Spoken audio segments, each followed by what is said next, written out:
यदा यदा हि धर्मस्य ग्लानिर्भवति भारत अभ्युत्थानम् अधर्मस्य तदात्मानं सृजाम्यहम् परित्राणाय साधूनां विनाशाय च दुष्कृताम् धर्म संस्थापनार्थाय संभवामि युगे युगे।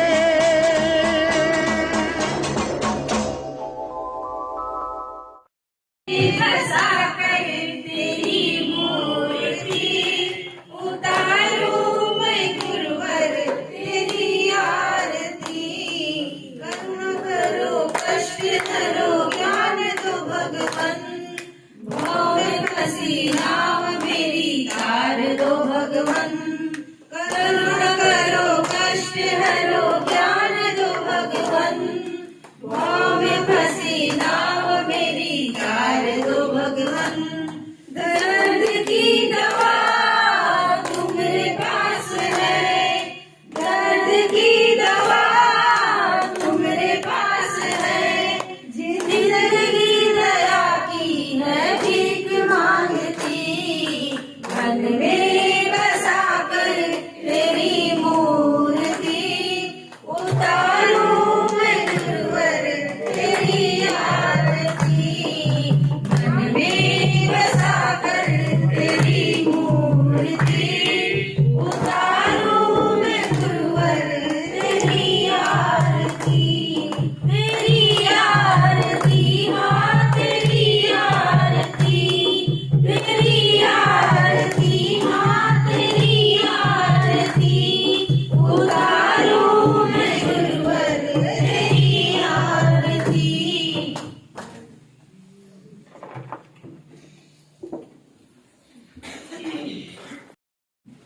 कल पढ़ा गया था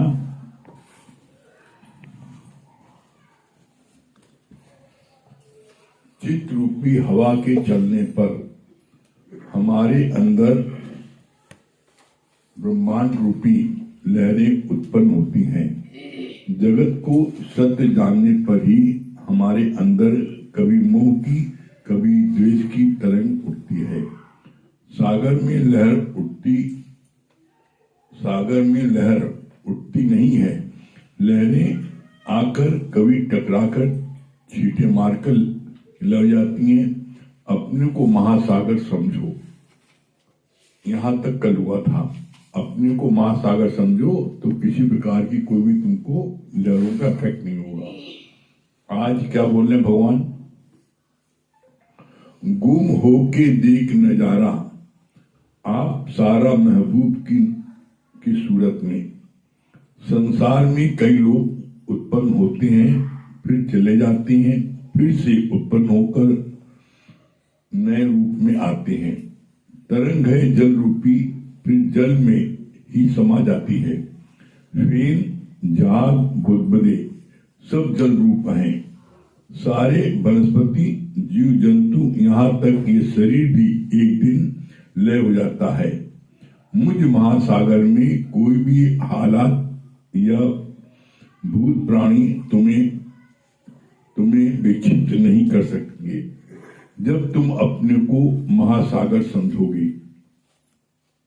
ब्रह्म ज्ञानी को भी कोई बात अंदर से टच नहीं करती। ठीक उसी तरह जैसे सागर में ऊपर से तरंगे दिखती हैं पर अंदर वो शांत है। हीरे की तुम प्रशंसा करो या नहीं, है तो हीरा। चांदी का गिलास टेढ़ा भी हो जाती है तो भी उसका मूल्य वही होता है, कम नहीं होता।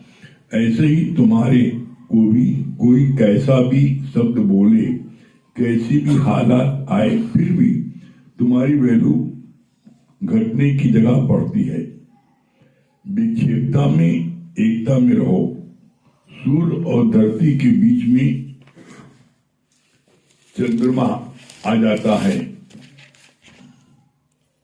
तो कुछ समय तक सूर्य का प्रकाश धरती तक नहीं पहुंचता। ऐसे ही जब मन रूपी ग्रहण तेरे में आ जाता है तो आनंद रूपी किरणें तुम तक नहीं पहुंचती। क्या बोला? जैसे सूर्य का प्रकाश धरती पर कब नहीं आता है, अंधेर कब होता है? जब सूर्य तो अपने का स्थिर है, सूर्य तो हमेशा प्रकाशवान है, लेकिन बीच में धरती आ जाती है। जब ग्रहण लगता है तो धरती, जब धरती आ जाती है तो उस समय अंधेरा छा जाता है। तो ऐसा नहीं सूर्य प्रकाश खत्म हो गया, सूर्य प्रकाश अभी भी था और अभी भी है। इसमें यहां रात है, अमेरिका में दिन है। तो बोला इसी तरीके से जब तुम्हारे अंदर मन में ग्रहण लग जाती हैं तो तुम्हारी जो आत्मा का जो प्रकाश है वो तुम्हें महसूस नहीं होता। तुम्हें अपनी आत्मा का प्रकाश, जैसे सूर्य निरंतर 24 घंटे प्रकाश देता है, सूर्य में कभी अंधेरा नहीं है। यहां रात है तो कहीं दिन है। इसी तरीके से कोई भी जीव ऐसा नहीं है जिसके अंदर में आपके प्राण न हो, जिसके अंदर में आत्मा न हो। प्राण शरीर के शांत होने पर प्राण शांत हो जाते हैं, लेकिन आत्मा शांत नहीं होती। एक बहुत ही टेक्निकल पॉइंट समझ लो आप। आत्मा अजर अमर अविनाशी है। आत्मा को कोई भी वस्तु न जला सकती है, न उसको गला सकती है, न उसको सुखा सकती है। कोई वस्तु आत्मा को, आत्मा वो आश्चर्यवत है जिसे दिखलाया नहीं जा सकता, लेकिन अनुभव किया जा सकता है। कैसे अनुभव किया जा सकता है? जैसे आप का शरीर किसी न किसी कार्य में लगा है और थकान फील होती है। रात तो कौन सा आप काम करते हो कि सारी थकान मिल जाती है। जब सुबह दिन उठते हो प्रातः काल, रात में कितना भी थके हो, चल भी नहीं पा रहे हो, लेकिन जब प्रातः काल उठते हो तो एकदम ताजे रहते हो। तो तुमने रात में कौन सी दवा खा ली? तुमने रात में कौन सा प्रयत्न किया जो इतने हल्के हो गए सुबह? इसका सिद्धांत क्या है?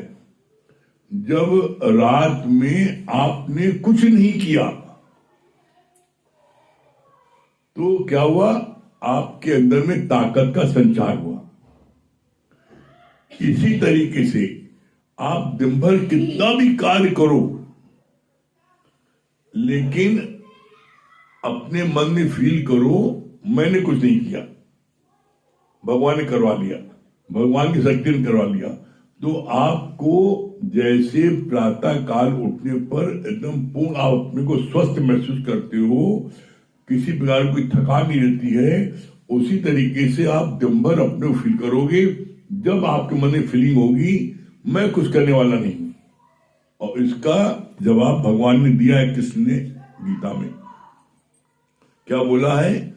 करन करावन आपे आप मानुष करने कचुहान। मनुष्य के हाथ में कुछ नहीं है, सिर्फ बक बक करता है उसको। और आप देख लो,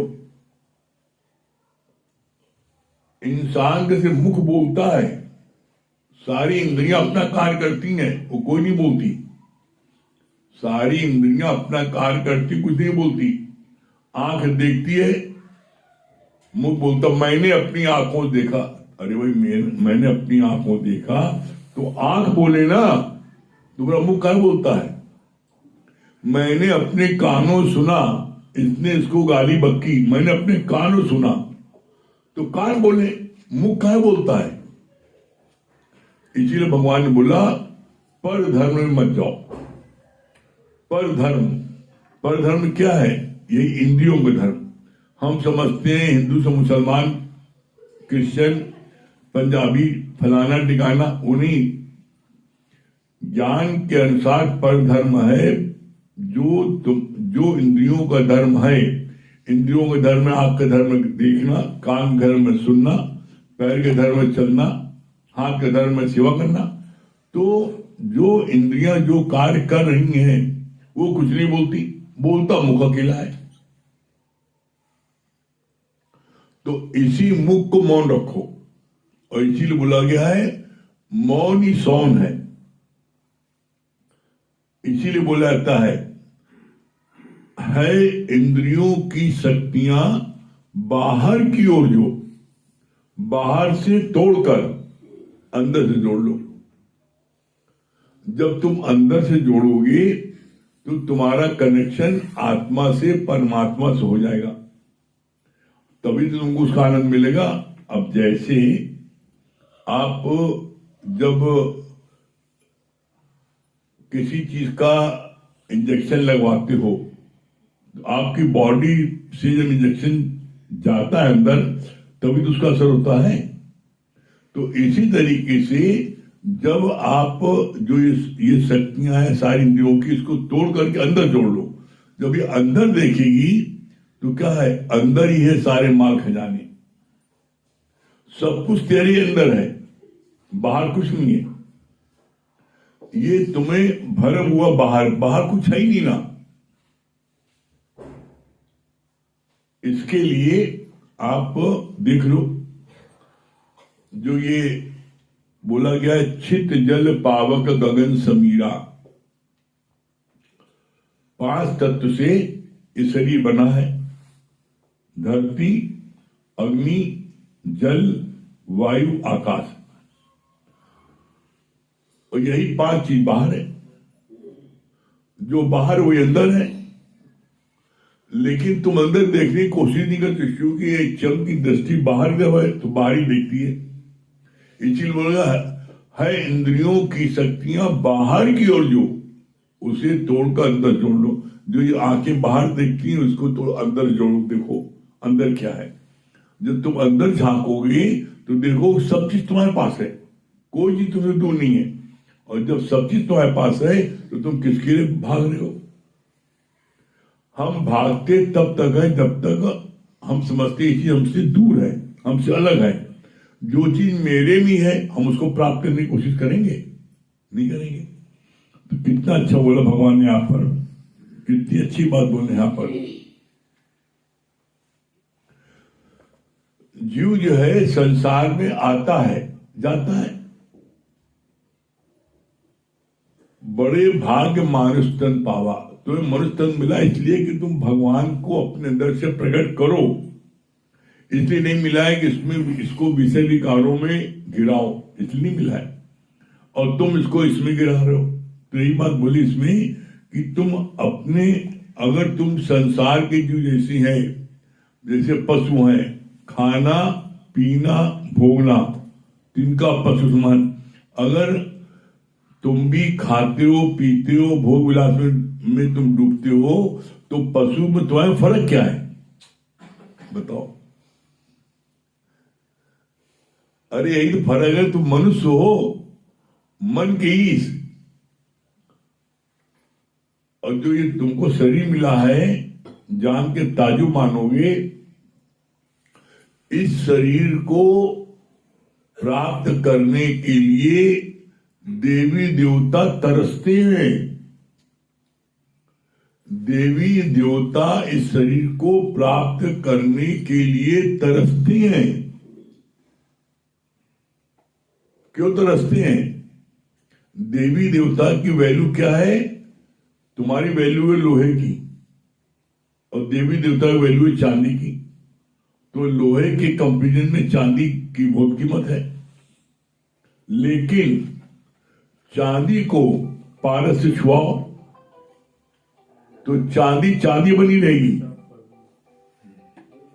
चांदी चांदी बनी रहेगी। और तुम लोहे को छुआओ पारस से, सोना हो जाएगा। इसी तरीके से देवी देवता मनुष्य से ज्यादा पूजनीय माने जाते हैं। लेकिन वो जो देवी देवता बने, क्यों बने हैं? वो अपने सत्कर्मों के कारण, तपस्या के कारण उनको देवी देवताओं का पद मिल गया है, लेकिन उनको मुक्ति नहीं मिली है।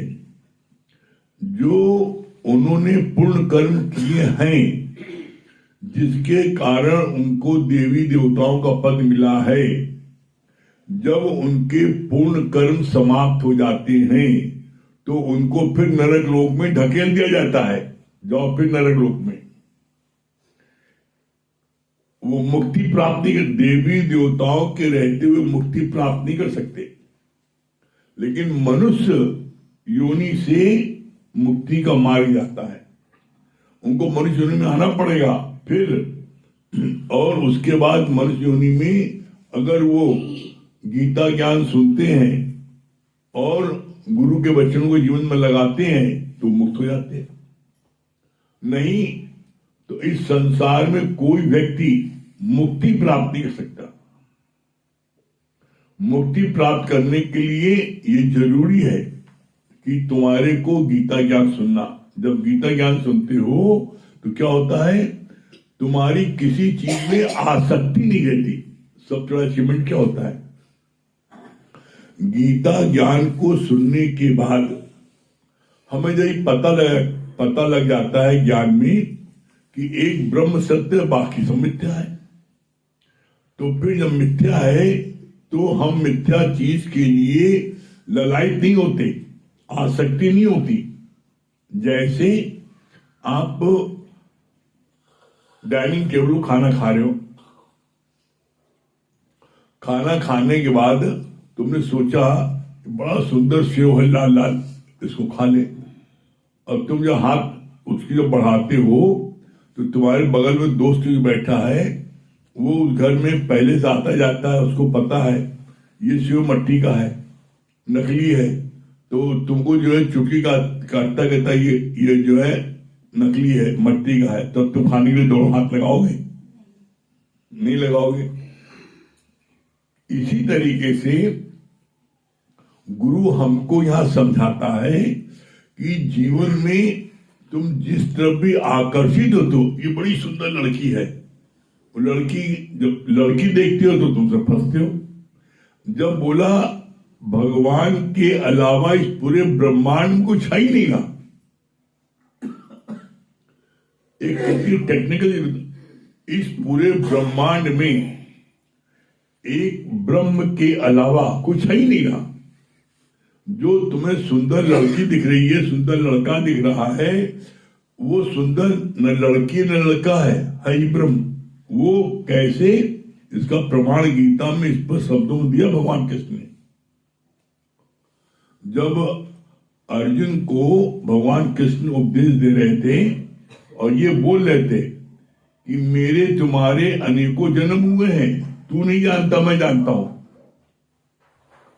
और मैं चींटी से लेके, चींटी सबसे छोटा जीव है, वो हाथी सब छोड़ा जाए, बोला चींटी से लेके हाथी तक और राई से लेके पहाड़ तक मैं अपनी विभूत का वर्णन कहां तक करूं, जड़ चेतन सब मैं ही बना हूं। और इस बात को एक नहीं कितनी भजन के लाइनों में प्रमाणित है, एक नहीं कई भजन लाइन में। जैसे फूलों में राम, कलियों में राम, कहानी राम है। जर्रे जर्रे में झांकी राम की, किसी सूझ वाली आंख ने पहचान की। मेरे रोम रोम में बसने वाले राम, कहानी राम है। अब बताओ, जब रोम रोम में तुम्हारे है, अब एक शरीर में कितने करोड़ों रोम्स हैं। जर्रे जर्रे में है झांकी राम की, किसी सूझ वाली आंख ने पहचान की। और जब जर्रे जर्रे में भगवान की है, कोई जगह न तुझसे खाली, तू व्यापक डाली डालिए, तो कहा नहीं राम है। जैसे टीचर ने पूछा बच्चों से, बच्चों बताओ भगवान कहाँ है, रहता है, जो बता देगा उसको एक शिव नाम मिलेगा। एक लड़का सत्संग में आता था, उसने कहा टीचर की माँ को 200 इनाम देंगे। कैसे? आप बताइए भगवान कहा नहीं ना? टीचर ही चुप हो गए, कैसे आवाज बेटा, भगवान कहा नहीं है। और ये बात की समझ हमको मात्र गीता ज्ञान को सुनने पर ही पता लगती है। इसीलिए लाइन आती है, मत कोई भूले भरम संसार, गुरबिन कोई न उतरे भव पार। बिना गुरु के कोई भव पार उतर ही नहीं सकता। इसीलिए बार बार हृदय से ये निकलता है कि इस संसार में हम लोगों से ज्यादा भाग्यशाली कोई नहीं है। क्यों? हमको ऐसा सच्चा सद्गुरु मिला जिसकी कृपा से ये ज्ञान प्राप्त हुआ। ज्ञान प्राप्त हुआ, हम अपने स्वरूप में आ गए। तो अपने स्वरूप में लाने वाला कौन? हमें गुरु है। इसीलिए गुरु की महिमा हमेशा सबसे ज्यादा गाई जाती है। बोला जाता है ना, गुरु गोविंद दो खड़े काके लागो पाए, बलिहारी गुरु आपने गोविंद दियो बताए। गोविंद का पता किसने बताया? इसीलिए गुरु को जो है हम भगवान से ऊंचा दर्जा देते हैं। और हम सब बड़े भाग्यशाली हैं जो हमको ऐसा सच्चा गुरु मिला, जहां हमको रोज हमको ये ज्ञान प्राप्त होता है। और ज्ञान प्राप्त हो करके आप सिर्फ बस बैठते जाओ, कुछ मत करो। जैसे आप रोज खाना खाते हो, बच्चा जब पैदा होता है तो एक बिलस्ते को होता है, 4 पाउंड को होता है। और जब 22 साल जवान डब्ल्यू जवान आता है, पता लगा 80 किलो का हो गया, 6 फीट लंबा हो गया। कैसे हो गया? क्या खींचा क्या किसी ने? वो रोज अन्न खा रहा है, बढ़ता गया। उसी तरीके से तुम रोज ज्ञान सुनते जाओ, ज्ञान का पोछा रोज लगता जाए। आप मंजिल कब प्राप्त कर लोगे खुद ही आपको नहीं पता लगेगा। जब जीवन में कोई ऐसी विपरीत परिस्थिति आएगी और उस समय आपको अंदर से जरा सी हलचल नहीं होगी, तो आप पता नहीं, घर वाले के पहले तो इसी बात के लिए तो मरने मारने तैयार होता था। आज उससे ज्यादा बात है, कुछ बोल ही नहीं रहा, शांत है। तब वो कहेंगे तुम कहां जाते हो बताओ मैं। तब वो तुमसे पूछेंगे तुम कहां जाते हो, इतना जीवन परिवर्तन कहां से हो गया। और आप देख लो, आप जितने आपके साथी हैं जो आप साथ में स्कूल में पढ़ते रहे हो, आपके साथ में सहपाठी हो, जब उनकी शक्ल देख लो, अपनी शक्ल देख लो, पता लगा आप दिन दिन जवान होते जा रहे हो और एकदम बूढ़े हो गए। इस ज्ञान की सबसे खूबी यही है। इस ज्ञान की खूबी है कि इस ज्ञान में आदमी की उम्र ठहर जाती है और बढ़ने की घटने लगती है और जवान होता है। कैसा ये ज्ञान नहीं है। देखो आप, ये ज्ञान इसलिए बोला गया, ये अनमोल हीरे मोतियों की बोला नहीं, अनमोल है ये, इसका कोई मूल नहीं है। तो इसलिए ज्ञान को समझो और समझने के बाद फिर क्या है, तुम अपनी वैल्यू तुमको खुद ही पता लगे। इसलिए बोला, मैं बताया, कहा गया है कि चाहे सोना, चाहे हीरा, चाहे चांदी, वो चाहे कितने गटर में गिर जाए, उसके बावजूद उसकी वैल्यू कम होती है नहीं। इसी तरीके से तुम्हें चाहे कोई कितना कहीं गिरा दे, तुम्हारी कितनी कोई निंदा करे, कितना बुराई करे, भलाई करे, ऐसी ऐसे जो करना, लेकिन दुनिया की निगाह में तुम्हारी वैल्यू जो है हीरे मोतियों से बढ़कर होगी। जब कोई कष्ट पड़ेगा तो वही लोग जो आपको गिरा रहते हैं, वही लोग कहेंगे उसको बुलाओ, बड़ा अच्छा समझाती है, उसको बुलाओ, फलाने का मौत हो गई ना, वो आएगी ना, तो सब लोग शांत हो जाएंगे। उन्हें पता है इस ज्ञान में इतनी ताकत है। तो इसलिए ये ज्ञान हीरे मोतियों से बढ़कर रहे। बस सिर्फ इस ज्ञान को लेते चलो, लेते चलोगे, गारंटी है कि आप एक दिन मंजिल को प्राप्त करोगे। सुशीला जी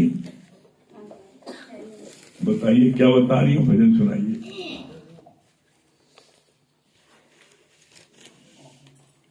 जैसे इस ज्ञान से हम लोग नहीं चलते हैं, दुनिया संगत वालों के साथ चलते हैं तो कुछ न कुछ तो हमारे कर्म बन ही जाते हैं। तो उसके बाद आवागमन हमारा तय रहता है, लेकिन गुरु हमको राइट समझ दे करके हमको एकदम हाथ पकड़ के से चलना बताता है। तो जब हम कहीं भी गलत जाते हैं या कुछ गलत कार्य करने लगते हैं तो उसको गुरु हमको सही करते हैं। इसीलिए गुरु की जीवन में बहुत आवश्यकता है। हाँ, अच्छा आप एक बात और देखो अनिल भैया, ज्ञान सुनने के बाद जो गलत कर्म पहले आप करते थे बड़ी सहजता में रोज करते थे, अब महीनों गलत कर्म करने का भाव नहीं आता। जहां रोज करते थे कई गलत कर्म, अब महीनों उधर निगाह नहीं आती। कभी सावधानी हटने पर गलत कर्म हो जाते हैं तो सबसे बड़ी बात ज्ञान की है, अब पश्चाताप होता है। पहले पश्चाताप नहीं होता था, पहले तो और होता मैं कितना होशियार हो गया। पहले तो किसी को आप बेवकूफ बना करके कुछ खा लो पी लो ले लो, ऐसा बेवकूफ बनाया। और बता नहीं भैया हम किसी का नहीं, क्यों? क्योंकि पता लगा तुम किसी का हराम खाओगे तो उसको कर्जा उतारने के तुम्हें जन्म लेना पड़ेगा। अब सावधानी आ गई, किसी बात में अब हम जो है डगमग नहीं होते। हाँ सुशीला जी क्या बताएंगे? बहुत अच्छी बात बताया कि जैसे आप बताए सूरज की बताए, लेकिन सूरज में तो रोशनी है, उजाला है, लेकिन एक ग्रहण लगने के बाद वो ढक जा रहे हैं। इसी तरीका हमारे अंदर था, लेकिन अभी भी कोई विपरीत, जैसे बताएं उसमें लिखा हुआ था, जैसे विपरीत परिस्थिति कोई आती है तो तुम्हारा वो ब्रह्म प्रकट नहीं हो पाते। ये बात मुझे बहुत अच्छी लगी। और दूसरी बात, गुरु का शुक्राना दिल से नहीं ताकि दिल से निकलता है, रोम रोम से निकलता है। गुरु जी सच में हम लोग का जीवन ही आपने पलट दिया। कभी सोचे भी नहीं थे कि ऐसा भी दिन आएगा, ऐसा अवसर आएंगे, ऐसे जीवन में गुरु को देखेंगे, ऐसा हम लोग का भी जीवन बन सकता है। सच में गुरु जी बहुत अपने जीवन को देख के फक्र होता है। और कभी कभी तो आंसू भी निकल आते हैं कि जो अब महसूस करते हैं ना, सच वो सपने में भी नहीं सोचे थे। तो ये आपका तो सच में बहुत ही शुक्राना है कि जैसे आपने बोले गुरु गोविंद दो खरे काके लागू पाओ, बलिहारी गुरु आपने जो गोविंद दियो मिला दिया आपको, बताए नहीं बस मिला दिया। सुनाइए। सतगुरु मेरे सतगुरु, तुझ पे ही तो नाज है, काम कोई क्यों रुकेगा, करते सतगुरु आप सतगुरु मेरे सतगुरु, तुझ पे ही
क्या बता रही है? फॉरन पूनम जी, पूनम जी को आज मालूम पड़ा है विदेश जा रही है क्या?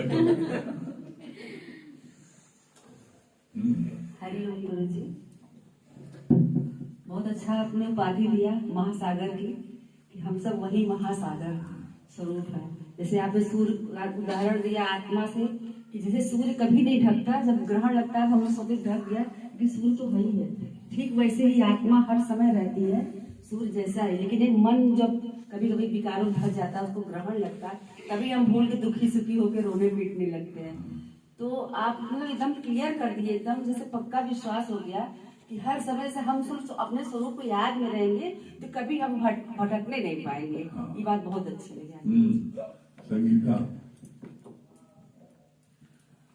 हरिओम गुरु जी, बहुत अच्छी बात लगी कि जैसे आपने कहा कि मेरे रोम रोम में बसने वाले रहा, तो हमको तो लगता है कि आप ही बस गए रोम रोम में। जैसे हर पल जैसे आप ही का चेहरा नजर आता है, मतलब हमने उस भगवान को तो नहीं देखा है, लेकिन आप ही का चेहरा हर पल जैसे नजर आता है, तो हम आप ही को बस भगवान मानते हैं।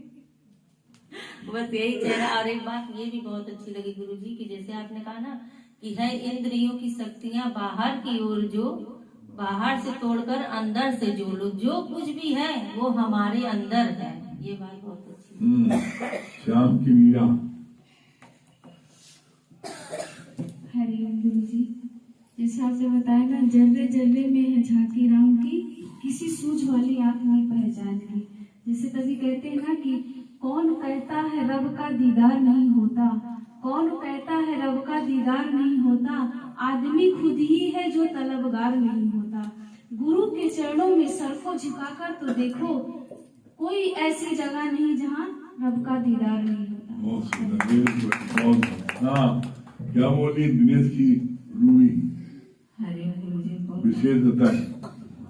सब शुक्राने गुरु जी आपके। हम तो कहाँ थे वो तो हम भी जानते हो, आज आपने निकाला तो हम कहाँ होते। गुरु जी बहुत अच्छा बताया आपने कि सोना चाहे गटर में गिर जाए चाहे नाले में गिर जाए, लेकिन उसकी वैल्यू वही रहती है। इसी प्रकार हमारे जो भी बुराई कर जाए, जो भी करे, हमारा मतलब ऊंचा ही स्थान है, हमारे आत्मा में कोई दोष नहीं। आत्मा को। चित्रा जी। हरिओम गुरु जी, बहुत अच्छा आपने बताया ना कि ये मनुष्य तन जो मिला है, ये इसका समय हम कहाँ दे रहे हैं, पी के प्रचार में कि पी के प्रचार में। यानी नर तन को तरसे देव जन सारे, वेद ग्रंथ गीता कुल ये पुकारे। मिल ले प्रभु से मिलने की है बेला, वरना जाएगा 84 का झमेला। और गुरु जी बहुत अच्छा आपने बताया नहीं, ये हीरे मोतियों से अनमोल ये वचन जो हमारे जीवन में आज कैसे कारगर हो रहे हैं, कैसे हम सबका जीवन आप बना रहे हैं। सच में इसीलिए कहते नहीं, इस जीवन की कोई कहानी न होती, बिना आपके कोई जिंदगानी न होती। हम तो बह जाते जीवन के मझधारों में, अगर आपकी हम सब पर निगरानी न होती। सच में गुरु जी, आज जिस दिन कैसे आप निगरानी करते हैं, वीडियो में जो देखेंगे क्या बोल रहे हो क्या नहीं बोल रहे हो। सच में गुरु जी हर पल वो दो आंखें आपकी जैसे हम लोग के हृदय में समाई रहती है। ऐसे लगता नहीं कि कोई भी काम करने चलो, लगता है गुरु जी देख रहे हैं, कभी भी कोई काम गलत ना हो। और तो विभूषण पद्मा जी क्या बोल रही है? हरिओम गुरु जी, ये बहुत अच्छा है। मुक्ति को प्राप्त करने के लिए आपने बताया, मुक्ति को प्राप्त करने के लिए ब्रह्म ज्ञान और गीता ज्ञान हमारे लिए बहुत है। इसको लेते रहेंगे तो मंजिल को प्राप्त कर लेंगे। हरिओम। वंदना क्या बोल रही है? हरिओम गुरु जी, बात बहुत अच्छी लगी कि इस पूरे ब्रह्मांड में सिर्फ एक ब्रह्म है, बाकी कुछ भी नहीं है। और गुरु जी अपने इंद्रियों को अंदर से लगाना है, तब हमारी आत्मा जागृत होगी, भगवान से मिल पाएंगे। बहुत सुंदर। हाँ, क्या बोल रही है? प्रहलाद की जो है पौराणी, ये हाँ क्या बोल रही है? जैसे कि ये वाली कही थी कि आपने बोला कि एक मात्र गुरु का ज्ञान ही है जिससे मुक्ति का द्वार प्राप्त होता है। देवी देवता भी मतलब इस मोह माया में फंसे रहते हैं। देवी देवता का जन्म होता भी है तो वो मुक्त नहीं हो पाते हैं, लेकिन एक मनुष्य तन ही ऐसा है जो गीता ज्ञान से मुक्त हो सकता है। क्या सुना रही हो? एक छंद सुनाओ। सावरे तुझसे मिलने का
काम।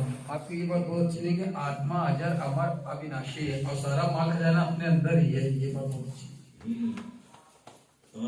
मंगल भैया क्या बोल रहे हैं? आप कहाँ छुपे पीछे बैठे हैं मंगल भैया? हरिओम गुरु जी। दोनों सर तो आगे बैठना चाहिए। बहुत अच्छी बात लगी ना भी आप आज पर धर्म वाली की पर धर्म में ना जाए, अगर जाएंगे तभी दुखी सुखी होंगे। महेश भैया। हरिओम गुरु जी, बहुत अच्छी आपने बात बताई ना कि जब जीवन में कभी दुख आता है तो जो लोग हमारे साथ के हैं तो वो उस समय तो हमें बहुत उपहास उड़ाते हैं, लेकिन उनको ये पता है कि अगर कोई दुख है तो इनसे बात कर लेंगे या इनको बुला लेंगे तो वो समस्या समाधान हो जाएगी। हाँ, क्या बोल रहे हैं? हाँ देखो, हाथ उठा रहे हैं सुशील भैया। हरिओम गुरु जी, कर्म करावे आप मानुष से कुछ नहीं है, करने कराने वाला परमात्मा है, हम कुछ नहीं करते हैं। बहुत सुंदर। हाँ, क्या बोल रहे विश्वकर्मा जी ने भगवान? अरे बहुत अच्छा आपने बताया कि सत्संग आने से हमारी इतनी सफाई हो जाती है कि हम गलत सही समझ जाते हैं और गलत काम करने पर हमारा मन हमको कचौटता कि मैंने गलत किया। ये इसकी क्वालिटी है सर। हाँ, अभी भी क्या बोल रहे हैं?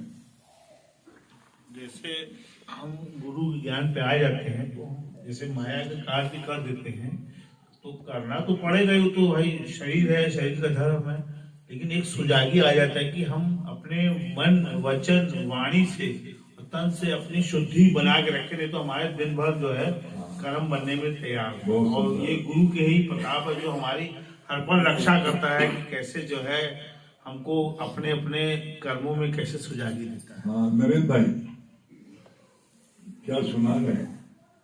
बहुत अच्छा आपने बताया कि मत कोई भूले भरम संसार, आ गुरु बिना न कोई उतरे भवपार। बताया कि गुरु के बिना कोई भवपार नहीं हो सकता। आपने कहा नहीं, गुरु गोविंद जाओ खड़े काके लागो पाए, बलिहारी उस गुरु की जिन गोविंद दियो मिलाए। गोविंद से तो मिलाने काम आपे हैं, ये सारे भक्त इसी आस में बैठे हैं, इसलिए कहते हैं आस मत छोड़ो। किस लिए आस छोड़े कभी ना कभी, किस लिए आस छोड़े कभी ना कभी, क्षणे विरह के मिलन में बदल जाएंगे। किस लिए आस छोड़े कभी ना कभी, क्षण विरह के मिलन में बदल जाएंगे। नाथ कब तक रहोगे पड़े एक दिन, नाथ कब तक रहोगे पड़े एक दिन। देख कर आंसू, देख कर प्रेम आंसू पिघल जाएंगे। नाथ कब तक रहोगे पड़े एक दिन। देख कर प्रेम आंसू पिघल जाएंगे। किस लिए आस छोड़े कभी ना कभी। दुर्गेश भैया दिल्ली।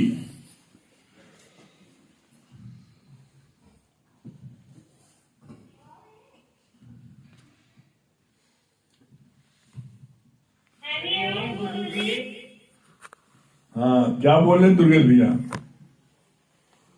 बहुत अच्छी बात बताई आपने कि सोना चाहे नाली में गिर जाए चाहे गाटर में गिर जाए, वो सोना ही रहता है और उसकी मूल्य वही रहती है। ये बात बहुत अच्छी लगी। हाँ, पूजा जी क्या बोल रही है? जी गुरु जी, मुझे ये बात बहुत अच्छी लगी ना कि जर्रे जर्रे में है झांकी राम की किस्मत वाली आखिर।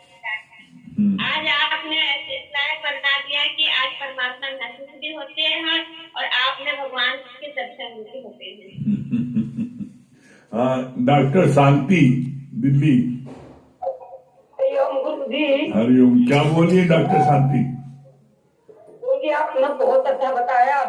देवी देवता भी मनुष्य जन्म के लिए, मनुष्य जन्म आने के लिए तरसते हैं और उनको सुख मिलेगा, मुक्ति नहीं मिलेगी। मुक्ति पाने के लिए तो उन्हें मनुष्य जन्म में आके ब्रह्म ज्ञान लेंगे, अब उनको मुक्ति मिलेगी। और दूसरा बताया ना, करण करावन आपकी आप मानुष के न कुछिया, मत कोई भूले ब्रह्म संसार, तुम बिन कोई ना उतरे पार।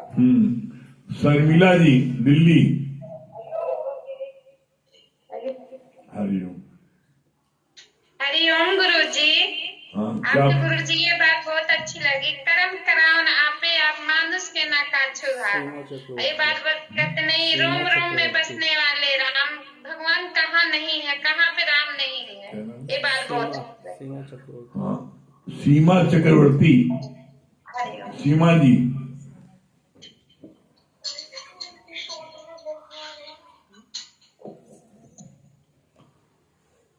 हाँ, क्या बता रही है सीमा जी?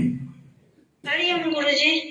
करण करावे आपे मानुष के न कछु हाथ, और मौन ही सौन है।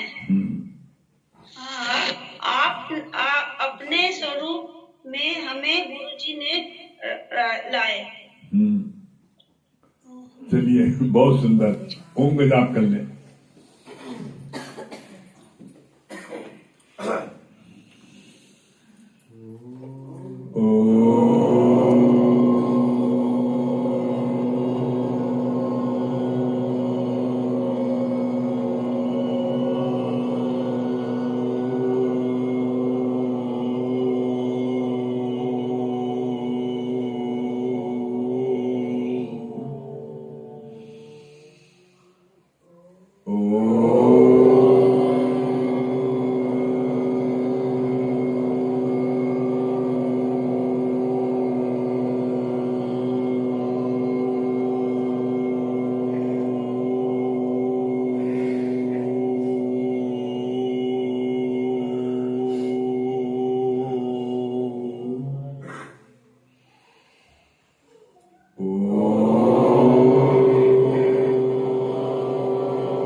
सभी प्रेमियों हरिओम, राम राम।